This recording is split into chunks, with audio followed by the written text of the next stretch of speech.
Imagine that you kneel beside a fire, holding a sour drink nobody understands yet. Around you, hungry people watch the liquid bubble, half afraid and half desperate to taste it. One sip makes the cold night softer, and suddenly the dead feel strangely close. Today, drinking is packaged, branded, chilled, and sold like ordinary weekend relaxation after work. But 13,000 years ago, this strange liquid might have changed human history forever. The question sounds ridiculous, but archaeology makes it harder to laugh away completely now. Did humans invent civilization partly because they wanted one more drink together around fire? But the strangest part begins before villages, before fields, even before actual brewing existed. Alcohol did not begin with cups. It began with fruit dying on the ground. A fallen fruit splits open, wild yeast enters, and sugar quietly becomes ethanol inside. To a starving animal, that smell means calories, danger, sweetness, and possible survival tonight. The first alcohol was probably not invented by genius, but discovered through hunger alone. Imagine an ancestor tasting rotten fruit, then feeling the forest become less terrifying around him. That moment was not celebration. It was survival accidentally opening a door in the mind. And here, everything becomes frightening, because humans do not just experience pleasure, they remember. They remember which fruit warms fear, which plant heals pain, which smoke brings dreams. Ancient people were scientists without laboratories, testing the world with their bodies every day. Sometimes the test saved a family, and sometimes the experiment killed someone before morning. But when something worked, the memory traveled from mouth to ear around fire nightly. This drink makes fear quiet, someone learns, and that sentence becomes tradition for generations. Now the story jumps to a cave where the dead were not forgotten easily. At Rakefet Cave, ancient hunter-gatherers gathered near graves, firelight, grain, and grief at night. They were not city people, but they were already doing something deeply human together. They buried their dead, shared rituals, and may have brewed beer for mourning there. Not golden beer in glasses, but thick fermented grain, cloudy, sour, and powerful enough. This was not a party drink. It was grief turned into ceremony beside bones.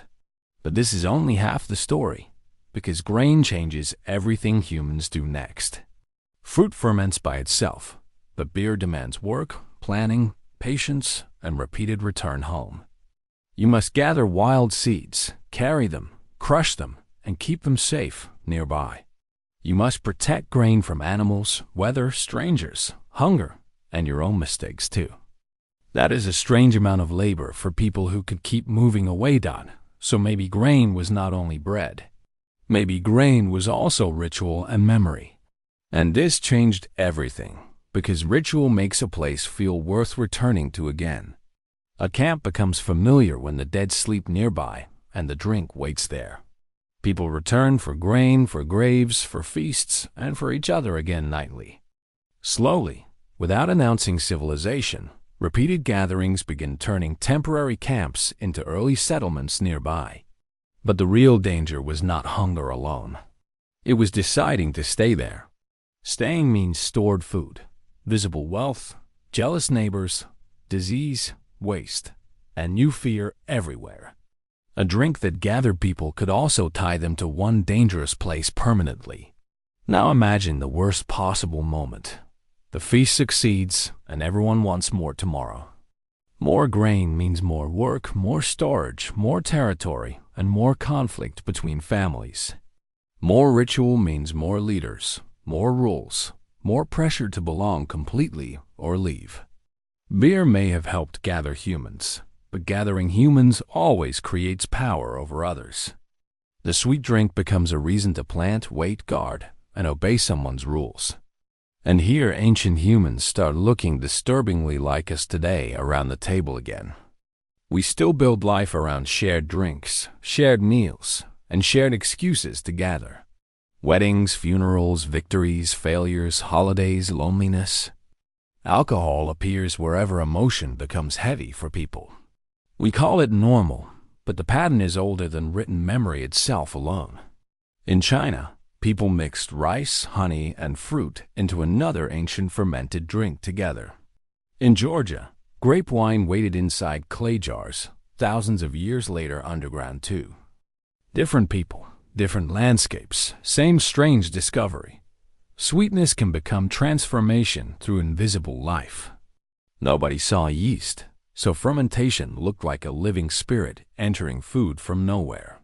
It bubbled, changed smell, changed taste, then changed the human who drank it slowly. Without microscopes, this was not chemistry. It looked like the invisible world speaking back. No wonder alcohol became sacred, tied to gods, ancestors, promises, and memory after death. But sacred things are dangerous when they lose the rules that contain them properly.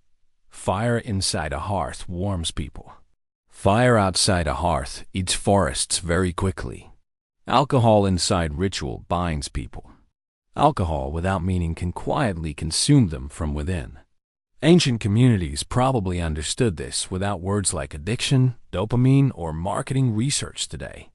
They saw the feast, the fight, the song, the sickness, and the shame afterward. That is why rules mattered. Who drinks, when, why, and with whom at night. A powerful drink needed a powerful story, or it could destroy the circle itself. But the ending is darker than it first seems, because modern life changed supply. For ancient people, alcohol required seasons, grain, containers, waiting, and communal purpose before drinking. Today, a person can buy more than any ancient village could safely handle alone. The body is ancient, but the shelf, advertisement, and endless access are modern inventions.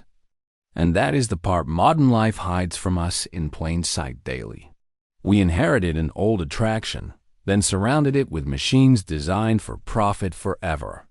Here's the real climax. Civilization did not simply escape the wild outside us. It carried the wild inside bowls, jars, feasts, laws, markets, and bodies everywhere still. The drink that once helped humans gather also revealed how easily groups obey ritual. Give people shared emotion, shared symbols, shared hunger, and they will build worlds together. That is why beer before bread matters, even if it was never everything alone. It reminds us civilization began with bodies, cravings, grief, and dangerous togetherness around fire. Not clean ideas on paper, but tired people trying to survive impossible nights together. And when they found something that made survival feel meaningful, they protected it fiercely. They protected the grain, the grave, the drink, the place, and eventually civilization itself. So the answer is not yes, and not no, but something stranger than expected. Humans did not invent civilization only to get drunk, but drinking helped gather them. Bread may have fed the first villages, but beer may have made them stay. Food kept bodies alive, while ritual gave frightened people a reason to belong together. Somewhere in the dark, humans tasted rot and found memory, courage, and community together. The drink was never just a drink. It was a dangerous little bridge home. The next story will reveal another ancient habit still living quietly inside us today.